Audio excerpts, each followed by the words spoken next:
नमो हरियन्ताणं नमो सिद्धायं नमो हरियायं नमो वज्रायं नमो लोके सहस्रावं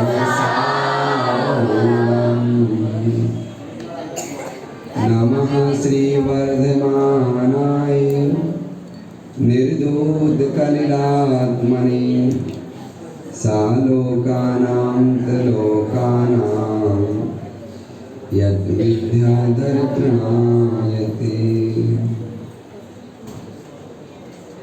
दो नीले दो लाल जिन दो गोरे भगवान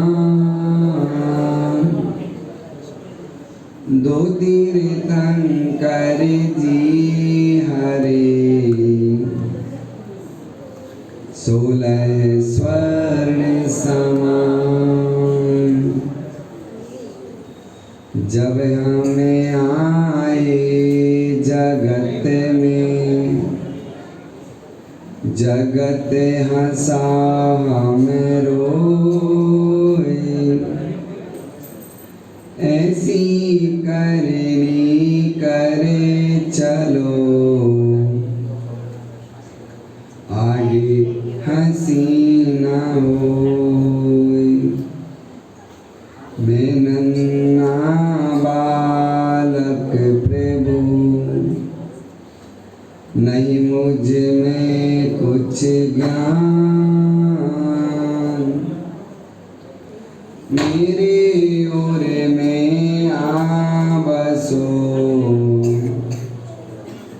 कृपा सिंधु भगवान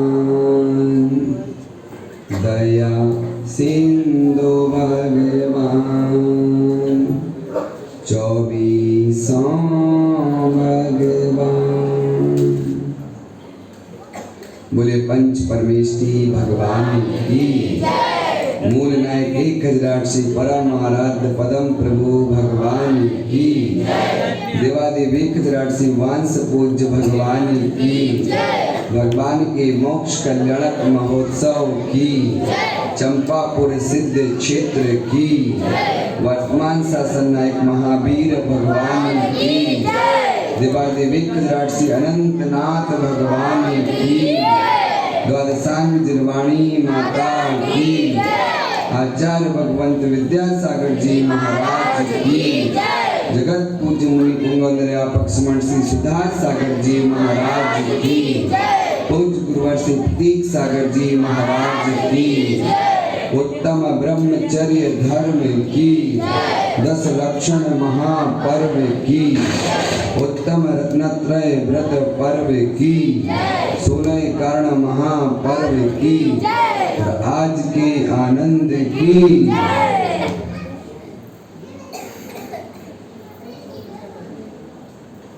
आज दिन बिल्कुल समाप्त हो ही गया, अब कुछ नहीं बचा।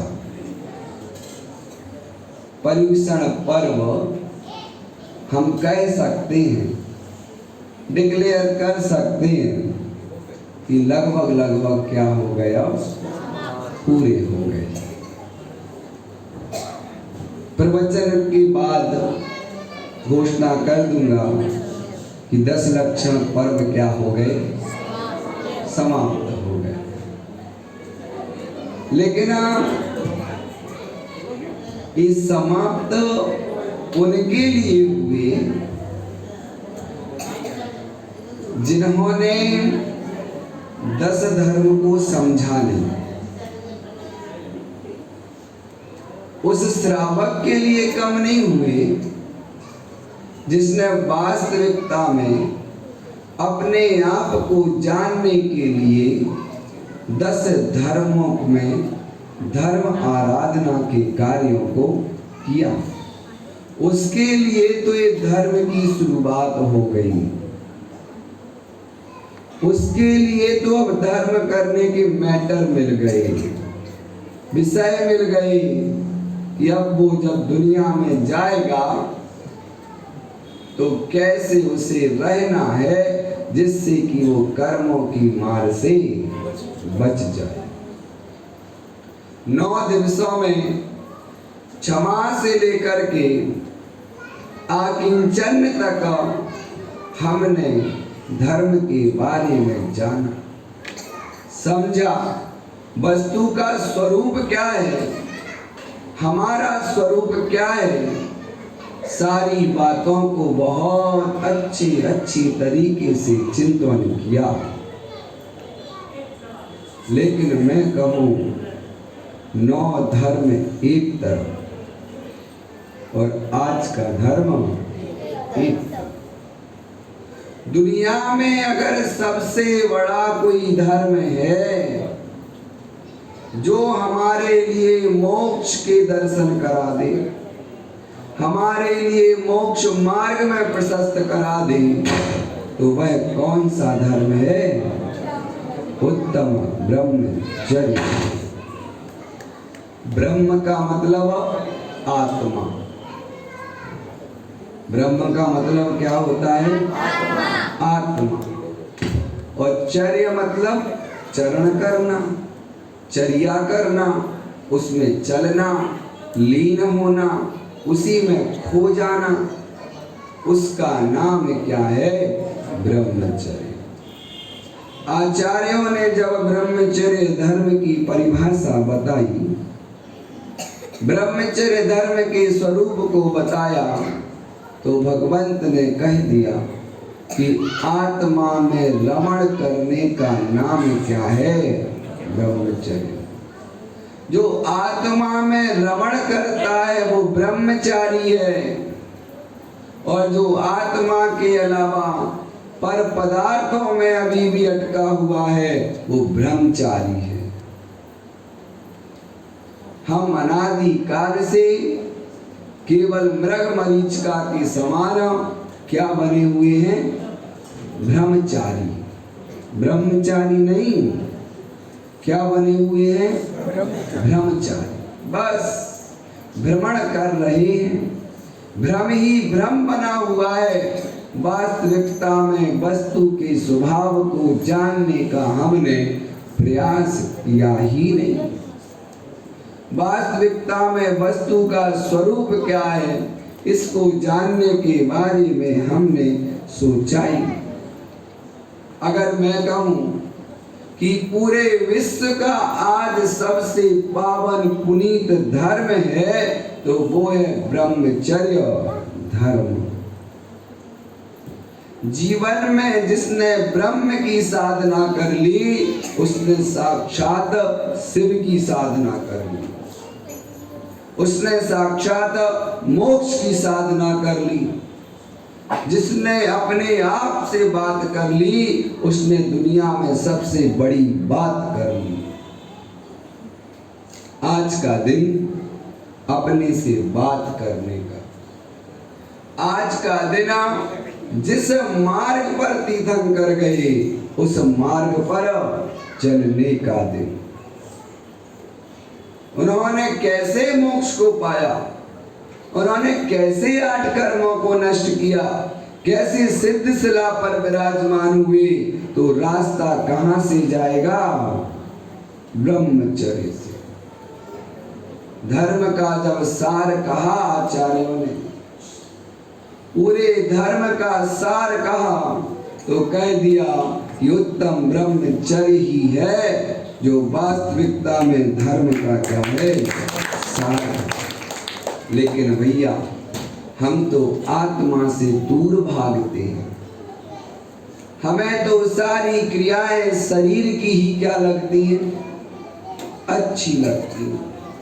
हम तो शरीर के सुख को शरीर का सुख ऐसी मानते क्या कि आत्मा के सुख को आत्मा का सुख, शरीर के दुख को शरीर का दुख, आत्मा के दुख को अगर ऐसा मानते हो तो आप निकट भव्य जीव। लेकिन ऐसा मानते हो कि शरीर दुखी हुआ तो आत्मा दुखी हो गई, आत्मा दुखी हुई तो कौन दुखी हो गया? शरीर दुखी हो गया। दोनों में अगर भेदभाव नहीं किया तो वास्तविकता में जीवन दुर्गतियों में जाने वाला है। पंचम काल बड़ा दुखदाई है। पंचम काल का नाम ही क्या है? दुखमा काल। कितने काल होते हैं? 6 काल। पहले काल का नाम है सुखमा, सुखमा, जहां केवल सुख ही है, भोग भूमि है, कुछ नहीं करना पड़ता वहां के भोग भूमिया जीवों को। बस जब किसी चीज की जरूरत होती है 10 प्रकार के कल्प वृक्ष होते हैं, उनके पास जाओ, पुण्य के हिसाब से उस जीव को इतना मिल जाओ। थोड़ा और जब दूसरा काल आता है उस काल का नाम सुखमा है। सुख तो है लेकिन सुख में क्या हो जाती है? थोड़ी कमी हो जाती है। उसको क्या कह दिया? सुखमा काल कह दिया। यहाँ पर भी भोग भूमि है, मध्यम भोग भूमि है। तीसरे काल पर चले तो उसका नाम है सुखमा, दुखमा। सुख ज्यादा है और दुख कैसा है? ना के बराबर, बिल्कुल कम। तीसरे काल में आदिनाथ भगवान का क्या हुआ था? जन्म। वैसे तीर्थंकरों का जन्म तीसरे काल में नहीं होता। पुंडाक सर्पणी काल का दोष था कि आदिनाथ भगवान तीसरे काल में ही जन्म लिया और तीसरे काल में कहाँ चले गए? मोक्ष। लेकिन आगम का नियम है कि पहला, दूसरा और तीसरा काल मोक्ष के लायक काल नहीं, क्योंकि ना यहाँ मंदिर होते, ना यहाँ धर्म होता, ना यहाँ किसी प्रकार की और धर्म की क्रियाएं होती। केवल भोग, भोग और भोग ही होता है। इसलिए उन भूमियों के नाम ही क्या रख दिए? भोग। दिन रात भोगों में लगे।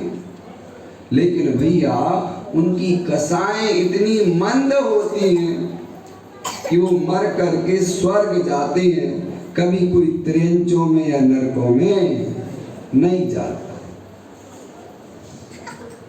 चतुर्थ काल सबसे अच्छा काल माना जाता है, क्योंकि जैन आगम में चतुर्थ काल में कहाँ जा सकते हैं? मोक्ष जा सकते हैं, जिसका नाम होता है दुखमा, सुखमा, जस्ट अपोजिट। दुख ज्यादा होते हैं और सुख क्या होते हैं? लेकिन सुख रहता है क्योंकि मोक्ष का सुख है। मोक्ष जा सकते हैं। कर्म नाश करके चतुर्थ काल से जितने भी तीर्थंकर गए थे, गए हैं और जाएंगे, सब कौन से काल से मोक्ष जाएंगे? चौथे काल से। वो तो असंख्यात वर्षों में एक काल दोष आता है, उसमें अनहोनी घटनाएं क्या हो जाती हैं? घट जाती हैं। तो वो घटने को मिली, सुनने को हमें मिली। पांचवें काल पर आओ तो उसमें हम जी रहे हैं, जो 21,000 वर्षों का है। कितने वर्षों का है? 21,000 वर्षों का। अभी कितना निकला? महावीर भगवान के निर्माण के 72 साल लगा लेना बस। उसके बाद से कितना निकला? 2548। 2500 वर्ष तो अभी पंचम काल की निकले हैं, जिसका नाम क्या है? दुखमा। दुखमा का मतलब सुख है ही नहीं। जिसको सुख मानते हो वो वस्तु भी कैसी है? दुख कारक है। मेरा बेटा बहुत सुख देता है, एक दिन आपकी खैर खबर नहीं पूछे तो वही बेटा क्या देने लगता है? दुख देने लगता है। मीठी चीजें खाने में बहुत अच्छी लगती हैं, सुख देती हैं, लेकिन वही ज्यादा खिला दे आपको तो दुख देने लगती है। तो कह दिया भगवंतों ने कि भैया 5वां काल दुखमा है, लेकिन ऐसे दुखमा काल में जहां पर धर्म का निरंतर ह्रास होना है, जहां पर लोग केवल भोगों में ही लगे रहेंगे, धर्म में ज्यादा रुचि नहीं दिखाएंगे, जिस भी श्रावक का भाव धर्म करने का होता है वो कोई सामान्य श्रावक नहीं। आप चतुर्थ काल के श्रावक होंगे, आपकी पूर्व जन्म की भावनाएं होंगी कि आप पंचम काल में आकर के और किस में मन लगा रहे हो? धर्म में। सबका नहीं लगता मन। कितने लोग हैं हमारी दादर समाज में, कितने सारे हमारे घर परिवार में लोग हैं, क्या A to Z धर्म की आराधना करते हैं? क्या नहीं करते। भाव ही नहीं बनते। हमारे घरों में 2-4 तो ऐसे नमूने होंगे जो 10 दिन में भी भगवान के क्या करने नहीं आए। आप मर गए समझाते समझाते, मां रोने लगी समझाते समझाते कि मेरे कौन से पाप कर्म का उदय था कि ऐसा बेटा मिला, फिर भी उसका हृदय नहीं पिघला। हाँ, ऐसे बेटे पूर्व जन्म के शत्रु होते हैं, जिन्होंने पूर्व कर्म में आपने कुछ रहा होगा, कुछ बाकी रहा होगा, तो बेटा बन के पैदा हो गया और फिर तुम्हारा दिन रात जीना दुष्कर कर दिया। ऐसे ही थोड़ी संयोग मिल जाते। हमारे घर में ऐसा पुत्र हुआ कि पिता देखकर, माँ देख के अपने आप का सीना चौड़ा कर लिया, गर्व से कहती मेरा बेटा, मेरा लाल है।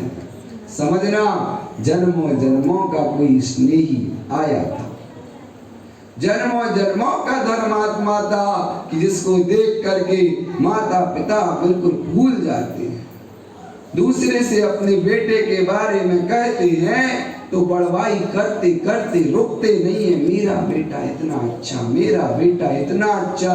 समझ लेना वो आपकी महान पुण्य से मिला है। और कुछ ऐसे कर्जदार आ जाते हैं कि जो हमारा इतना सुंदर परिवार, सुंदर घर नरक बना जाते हैं। कुछ नहीं कर सकते, क्या करें? ये कर्मों की क्या है, मार है। होते ऐसे बहुत लोग।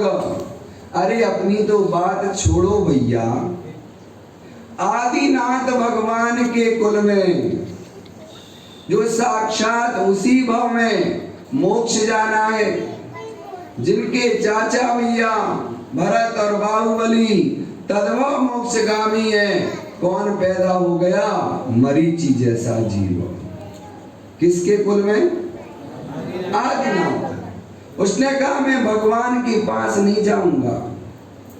सबने समझाया, इतने बड़े बड़े पुण्यात्मा सारे जग को चला रहे हैं, उपदेश दे रहे हैं, और उन्हीं के घर में एक ऐसा बेटा आ गया जिसने कभी आदिनाथ भगवान के समव शरण में उनकी क्या नहीं सुनी, दिव्य ध्वनि नहीं सुनी। इतने महान महान साधक थे उनके घर में, फिर भी मरीचि ने कभी भी नहीं, बाद में जो भी कुछ चाहो, कभी भी मरीचि ने उल्टा चला। जब गया तो उल्टा चला, और उल्टा चल करके उसने आज दुनिया में जो मिथ्यात्व फैलाया, जो आज दुनिया में विपरीत मान्यता लिए लोग जी रहे हैं, उसी की देन है। 363 विचारधाराएं पूरे जगत को दे गया। लेकिन वो तो बाद में अपना क्या कर गया? कल्याण कर गया। अपना कल्याण करके बाद में गति सुधार ली, और वो मरीचि का जीव महावीर बन करके क्या कर गया? लेकिन जब वो उनके घर में पैदा हुआ तो धर्म ध्यान नहीं किया, भोगों को ही भोगता रहा।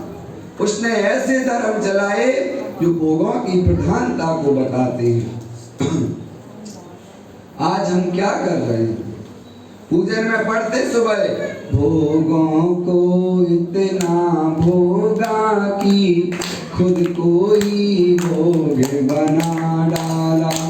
बोलते हैं कि भोगों को इतना भोगा कि खुद को ही भोग बना डाला, साध और साधक का अंतर मैंने आज मिटा डाला। यही तो बोलते, लेकिन कभी इन पंक्तियों पर विचार नहीं करते और इन पंक्तियों को अपने जीवन में उतारने के विचार नहीं करते कि भोगों को इतना भोग रहा हूं कि मैं साध्य क्या है, साधक क्या है, किसको ध्याना चाहिए, किसको छोड़ना चाहिए, क्या ध्याना चाहिए, सब बातें हम क्या हो चुके हैं, भूल चुके हैं, क्योंकि हमारे जीवन में विषमताएं बहुत आ गई, बहुत विषमताएं आ गई हैं। आज अगर ब्रह्मचर्य धर्म को समझना है तो अपने जीवन को, अपने आचरण को इतना उजला बनाना चाहिए, इतना उजला बनाना चाहिए कि सामने वाला दर्पण जैसा हमारे आचरण को झांक करके देख सके। आज हमारी मानसिकता इतनी क्षुद्र हो गई है, आज हमारा विश्वास इतना कमजोर हो गया है कि हम मोबाइलों में, ध्यान से सुनना, हम मोबाइलों में पैटर्न लॉक पे लॉक लगा देते हैं।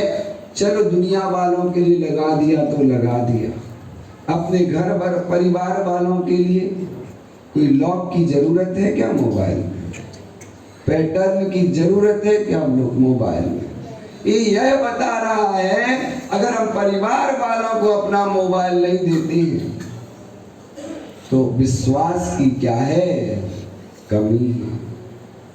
सोचना चाहिए, दुनिया में आप कैसे ही रहो कोई बात नहीं, अपने परिवार वालों से कभी भी किसी चीज में लुका छिपी नहीं खेलना, विश्वास कम नहीं करना, ये भी एक बहुत बड़ी धर्मात्मा की पहचान है। हमारे जीवन में अनैतिकता आती जा रही है, इसलिए हमें छुपने की क्या चाहिए, जगह चाहिए, बातें चाहिए, साधन चाहिए, क्योंकि हमारा मन भोग उपभोग की चीजों में दिन रात लग रहा है। तो मैं आपसे यह कह रहा था, आज का दिवस वास्तविकता में सबसे पवित्र दिवस है। कहा है कि wealth is lost, nothing is lost. अगर आपका पैसा चला गया तो कुछ भी नहीं गया। क्यों? क्योंकि आपका पैसा गया तो आप क्या करोगे, उसको फिर कमा लोगे। जिंदगी थोड़ी चलेगी पैसा जाने से, खाली हाथ आए थे, खाली हाथ जाना है, कोई बात नहीं, चला गया, दो हाथ दिए, पुण्य पर भरोसा है, कुछ भी नहीं गया, नीतिकारों ने कहा फिर कमा लोगे। आता रहता है कर्म का विपाक, ऊपर नीचे होते रहते हैं, आ गए सड़क पर फिर मेहनत करेंगे और पद प्रभु भगवान पर विश्वास रहेगा, फिर ज्यों के त्यों हो जाएंगे। कोई चिंता। कहा कि आपका पैसा चला गया, कुछ भी नहीं गया, कभी विकल्प नहीं करना, चला गया चला गया, शायद किसी का पूर्व भाव का चुक गया, देना होगा, उधारी से फ्री हो गए। दूसरा कहा, health is lost, something is lost. हमारा स्वास्थ्य अगर बिगड़ गया, स्वास्थ्य थोड़ा कमजोर हो गया, बीमार हो गए, तो समझ जाना कि थोड़ा बहुत कुछ चला गया, क्योंकि उसी के माध्यम से धर्म की आराधना करना, उसी के माध्यम से हमारे आठ रौद्र परिणामों में भी कम ज्यादा भाव होंगे। तो थोड़ा बहुत कुछ चला गया, लेकिन नीतिकारों ने कहा कि character is lost, everything is lost. हमारा चरित्र चला गया, हमारा आचरण चला गया, हमारी कुल की परंपराएं चली गई, तो हमारा जीवन में सब कुछ चला गया। बस आपको जो करना है वो करो, जहां घूमना है वहां घूमो, जितना मन का करना है करो। बस एक बात याद रखना कि आपके कुल की परंपराओं को दूषित मत कर देना। मैं 8-9 दिन से यही कह रहा हूं, सभी से कह रहा हूं, जो करना है वो करो। बस एक बात ध्यान में रखना कि कभी मेरे कारण मेरे माता पिता को दूसरे के सामने नीचा नहीं देखना पड़े। बस ये 10 दिन का आपके लिए सार है। ये 10 दिन के आपकी एक शब्द में 10 लक्षण पर्व है। यह सूत्र धर्म का लेकर के चलोगे, जीवन में कल्याण के इतने मार्ग प्रशस्त होंगे कि आप वास्तविकता में अपने आप को धन्य मानोगे। मैं निवेदन करूं आप लोगों से, अभी महाव्रतों की बात छोड़ो, सकल रूप से अरिहंत भगवान 18,000 प्रकार से सील का क्या करते हैं? पालन करते हैं। 18,000 प्रकार से, वो तो छोड़ो अभी बात, मुनियों के ब्रह्मचर्य धर्म की बात छोड़ो, उनके तो प्रति समय उनके जीवन में क्या होता है? उनका ब्रह्मचर्य। अभी मैं बात कर रहा हूं अपनों की। हम कैसे ब्रह्मचारी बने? क्या ब्रह्मचारी वो ही होते हैं कि जो 2 दिन बट्टा पहन लिया और कैन ले लिया और भैया जी बन गए, वो ब्रह्मचारी है क्या? नहीं। आज समझो ब्रह्मचर्य के स्वरूप को। अगर जीवन में हमें भी ब्रह्मचारी बनना है तो 3 अवस्थाओं को संभाल के रखो। पहली अवस्था ब्रह्मचर्य की, विद्यार्थी जीवन की। दूसरी अवस्था ब्रह्मचर्य जीवन की, जब आप गृहस्थ मार्ग में क्या कर गए? प्रवेश कर गए। और तीसरा ब्रह्मचर्य, जब आपने क्या ले ली? दीक्षा ले ली। 3 अवस्था। पहली अवस्था हमारा विद्यार्थी जीवन, दूसरी अवस्था जब हम विवाह हो गया और गृहस्थ मार्ग में प्रवेश कर गए, और तीसरा ब्रह्मचर्य जब हम क्या बन गए? मुनि बन गए, दीक्षा ले ली। अब तीनों के ब्रह्मचर्य में बहुत बहुत अंतर है। पहला ब्रह्मचर्य जानना चाहिए उन युवा लोगों को, बच्चों को, कि कैसे हमें वास्तविकता में इस चकाचौंध से बचना है, गलत विकारों से बचना है, गलत विचारों से बचना है। और सबसे बड़ा ब्रह्म का जो आज के समय में कारण बना, वो कारण है मोबाइल, वो कारण है लैपटॉप, वो कारण है घर पे चलती रहने वाली टीवियां। बच्चे ना चाहते हुए भी इतने सारे चित्रों को बार बार देख लेते हैं कि उनका मन उन ओर दौड़ जाता है और अपने जीवन को, अपने मन को कलुषित कर लेते हैं। जो भी अपना कल्याण चाहते हैं, अपने मन को अच्छा बनाना चाहते हैं, कोशिश करना मोबाइल में आसक्ति नहीं रहे। चेक करना कभी अपने आप को। अगर कहीं मोबाइल 2 घंटे के लिए रख दूं तो कहीं मेरा मन ये तो नहीं सोचता किसी का फोन आया होगा, किसी का मैसेज आया होगा, कोई पोस्ट डाली तो लाइक्स आए होंगे, चलो देख लें।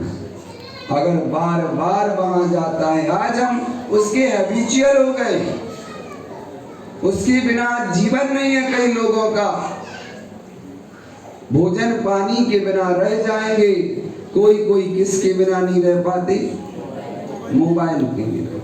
सुबह उठेंगे तो भगवान का नाम नहीं, आंखें बंद होके पहले हाथ जाएगा कि मोबाइल कहाँ है। ये ग्रद्धता है। एक दिन यही चीज हमारे लिए ले डूबेगी। यह चीज हमें एक दिन धर्म में बहुत बड़ा क्या बनेगी, बाधक बनेगी। जो चाहते हैं कि धर्म में बाधक नहीं बने, हमारी भावनाएं बहुत पवित्र और निर्मल रहें, सबके लिए अच्छा सोचो, तो ये थोड़ा थोड़ा करके इससे मोह कम करना सीखो। करो, कैसे कर पाओ विचार करो, और ऐसे उपाय। ये भी एक प्रकार का ब्रह्मचर्य धर्म है,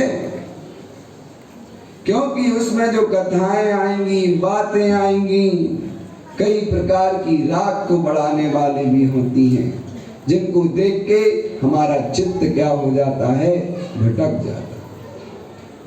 दूसरा, गृहस्थ का ब्रह्मचर्य। गृहस्थ का ब्रह्मचर्य, यह भावना सदैव अपने अंदर रखो, जो हमसे बड़ी हैं, जो हमसे बड़ी हैं उम्र में बहनें, वो हमारी माता के समान है। जो हमारे बराबर की है, वो हमारी बहन के समान है। जो हमसे छोटी है, वो हमारी पुत्री के समान है। जिस दिन ऐसी भावना हमारे मन में आ जाएगी, उस दिन हम इस धर्म की ओर आगे बढ़ जाएंगे। माता बहनों को भी चाहिए, जो बड़े हैं वो पिता तुल्य हैं, जो बराबर हैं वो भाई समान हैं, जो हमसे छोटे हैं वो हमारे बेटे के समान हैं। जिस दिन ऐसी विचारधारा आकर के स्वदार संतोष व्रत, मात्र पत्नी में ही संतुष्ट तो हो जाना, जब जिस दिन ऐसे भाव आएंगे, उस दिन आचार्यों ने कहा गृहस्थ धर्म में भी आप ब्रह्मचारी कहलाओगे।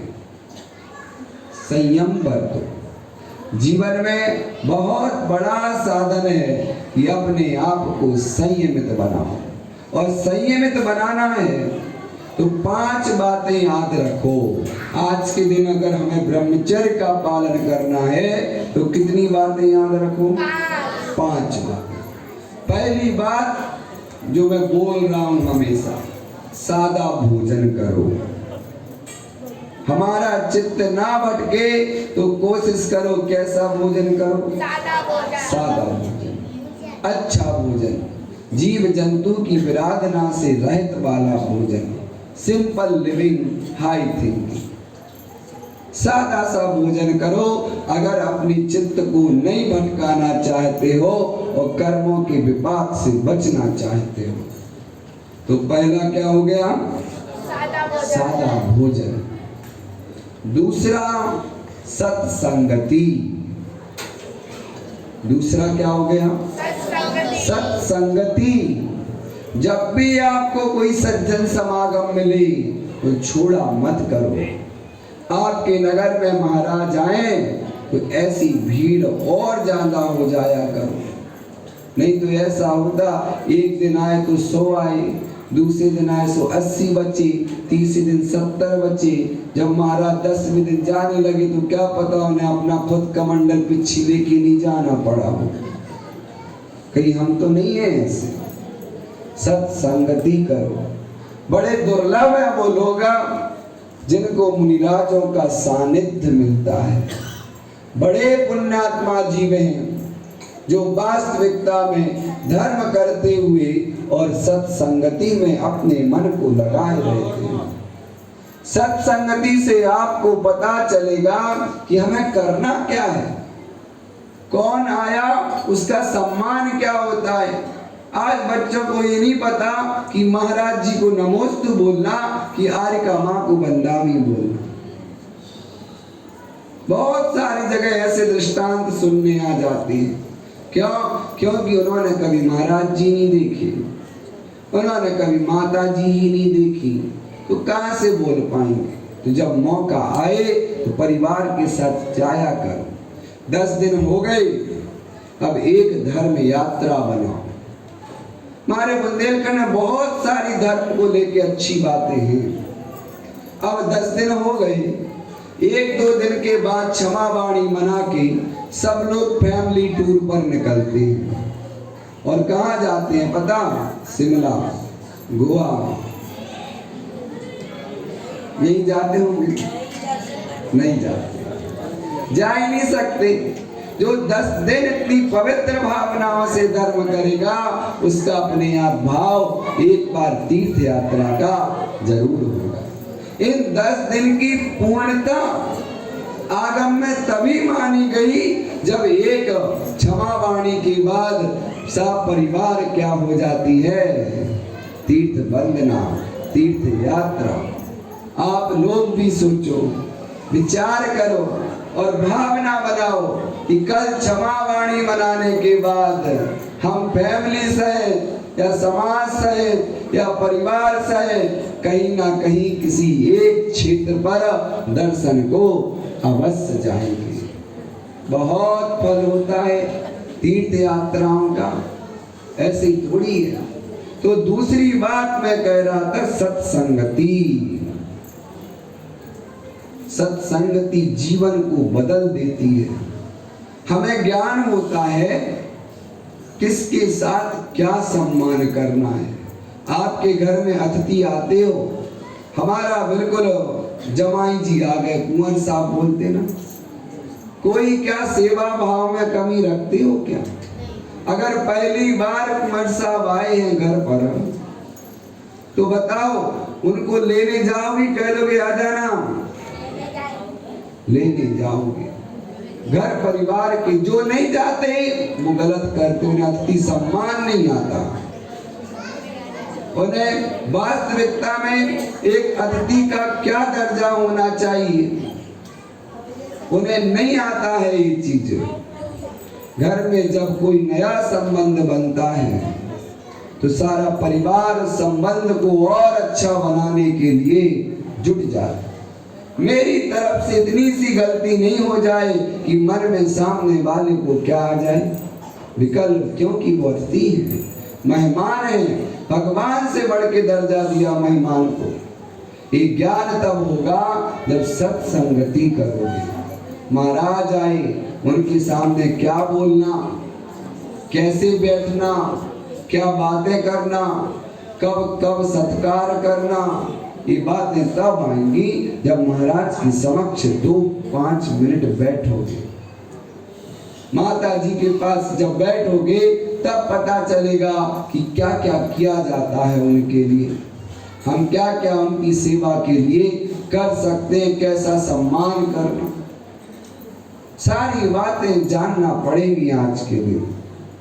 कोई आपके नगर में ब्रह्मचारी भैया आए तो उनकी कैसे सेवा करना, कैसे उनके साथ रहना।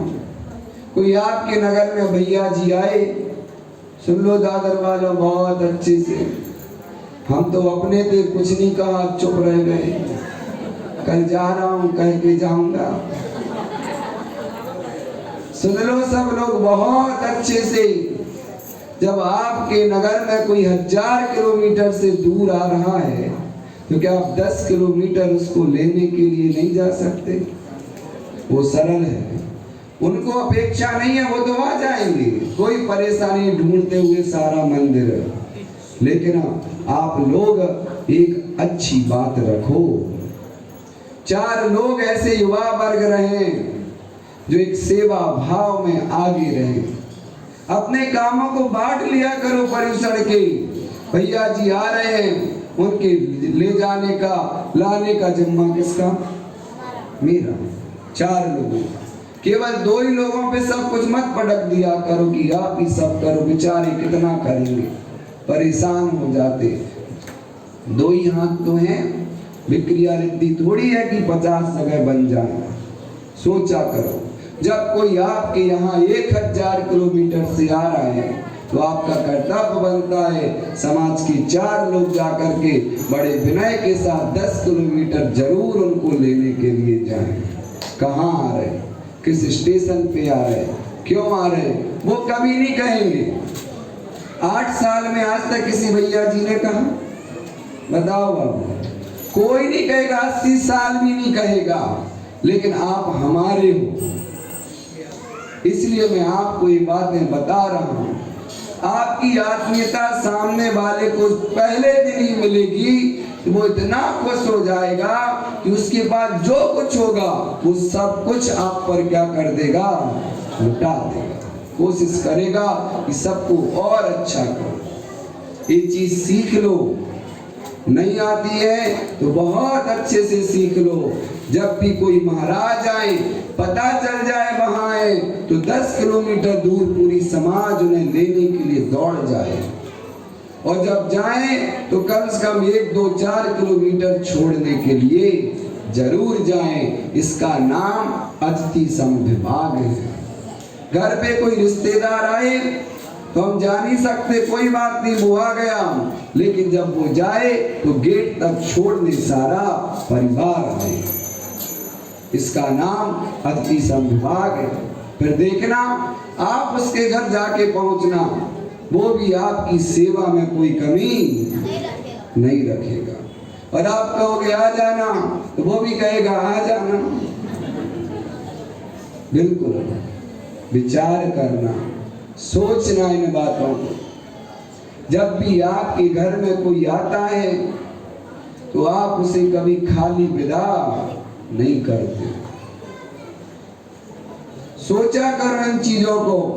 जब भी आपके घर में कोई ज्ञानी आए तो एक श्रीफल, एक गोले से उनको क्या किया करो, सम्मान दिया करो। होता कुछ नहीं है, जो भी आएंगे सब यहीं छोड़ जाना है, कुछ नहीं ले जाना है। ये किसकी बात होती है, सम्मान की। आप भी इन बातों को मैं इसलिए बता रहा हूं कि ये परंपराएं लुप्त हमारे दादर मंदिर से नहीं हो जाए। अभी तो हमने चलना स्टार्ट नहीं किया, सुबह कहा था, अभी तो उड़ान बाकी है, पूरा आसमान बाकी है। कोई 2, 5, 10 साल बाद की थोड़ी बात है। जब तक मुंबई रहना है तब तक दादर में कौन रहना है, पदम प्रभु भगवान। तो 100, 200, 500, 1000 क्या पता पूरा पंचम काल निकलेगा। तो ये परंपराएं बनाए रखो। हम कितना अच्छा कर सकते हैं ये सोचा करो। तो दूसरा क्या हो गया, सत्संगति। जब रहोगे तभी पता चलेगा। तीसरी बात मैं कहूं, सेवा भाव। ब्रह्मचर्य धर्म हमारे जीवन में आए तो तीसरी चीज क्या कर लेना, सेवा। जिसने जीवन में सेवा नहीं की वो ब्रह्मचारी हो ही नहीं सकता। उसके अंदर अच्छी विचारधाराएं आ ही नहीं सकती। इसलिए निवेदन है, इसलिए आपसे कहना है, 2-3 दिन पहले कहा था कि बेटों को चाहिए, पिता 100 बार मना करेगा, नहीं बेटा आई मौके, मैं ठीक हूँ, कुछ नहीं करना तुम्हें, लेकिन नहीं पिताजी, ये मेरा कर्तव्य है। 5-10 मिनट आपके चरणों के पास बैठ के आपसे 4 बातें करूंगा अच्छी, आपके उनके अनुभव ही सुन लिया करो, उनसे पूछ लिया करो, कभी बताओ पिताजी आपके बचपन में क्या काम होते थे, बचपन का जीवन कैसा था, धर्म कैसे करते थे, मंदिर कैसे जाते थे, आपके दोस्त कैसे हुआ करते थे। कभी उनकी भी बातें पूछ लिया करो, क्योंकि भैया मुंबई में इतना खुलापन नहीं है कि पिताजी घूमने निकल जाए 4 दोस्तों के साथ, है ना। किससे हम इन बातों को करेंगे, जाना करो, परिवार को जोड़ो, सेवा करो, अपने बड़ों के पास बैठ कर, ये भी तो सेवा है, उनके मन की चिंताओं को क्या कर देना, हल्का कर देना। वो बेटा महान सौभाग्यशाली है जो कहता है पिताजी अब आप आराम करो, 60, 65, 70 के तो हो गए। मैंने जब से होश संभाला तब से आपको 1 मिनट मैंने रुका नहीं देखा, कभी 1 मिनट आपने चैन की सांस नहीं ली। 10-20 वर्ष बचे हैं पिताजी, बहुत अच्छे से धर्म ध्यान में निकालो, आपका बेटा जिंदा है। जितना चाहिए धर्म ध्यान के नाम पर, दान पुण्य यात्रा के नाम पे, वैसे तो आपको कहने का मौका नहीं दूंगा, फिर भी आप कभी इस चीज में संकोच मत करना। वो कहलाती है सेवा भाव। जिनके ऐसे भाव रहते हैं, मेरा मानना है कभी जीवन में उसके अधर्म प्रवेश कर ही नहीं पाएगा। 4 नंबर की बात कहूं, जो 10वें दिन से बोल रहा हूं, स्वाध्याय। जीवन में इस धर्म का अगर प्रवेश कराना है तो आपके जीवन में किसकी आवश्यकता होनी चाहिए? सुबह होमवर्क दिया था मैंने, दिया था ना, 3 बातें आपको पर्यूषण में बताई थी। बस मैंने कहा था आपको 50 बातें मत करना फॉलो। पर्यूषण पर्व सार्थक करना चाहते हो, जो नहीं आए थे वो सुन लो। बस 3 बातें अपने जीवन में अपना लेना, इस पर्यूषण पर्व की और मेरे आने की सार्थकता हो जाएगी।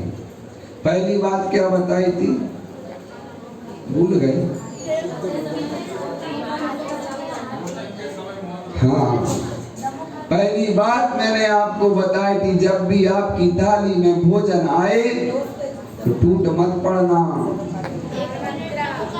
रुक जाना, 1 मिनट के लिए प्रभु के लिए धन्यवाद देना, 1 बार 3 बार नमोकार मंत्र पढ़ के सुभावना माना कि 3 लोक में जितने निराज हैं सबका आहार अंतराय रहत हो स्वामी।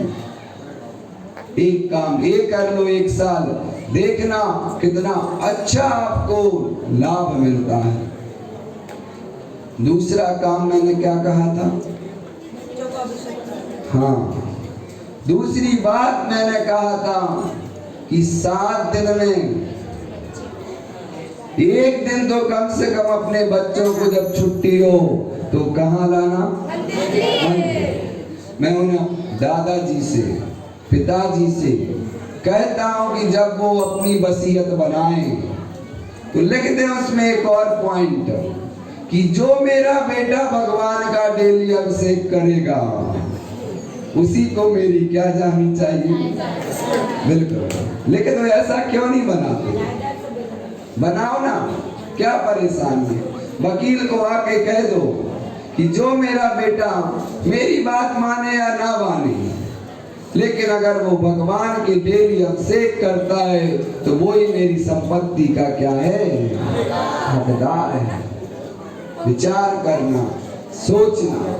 तो दूसरी बात मैंने कही थी कि कम से कम दादर वालों डेली नहीं कर पा रहे हो तो कोई बात नहीं, 7 दिन में 1 बार तो अभिषेक का क्या बनाना? रूटीन बनाना। देखना क्या चमत्कार आपके जीवन में होते हैं, आप भी विश्वास नहीं कर पाओगे, कोशिश करके तो देखो।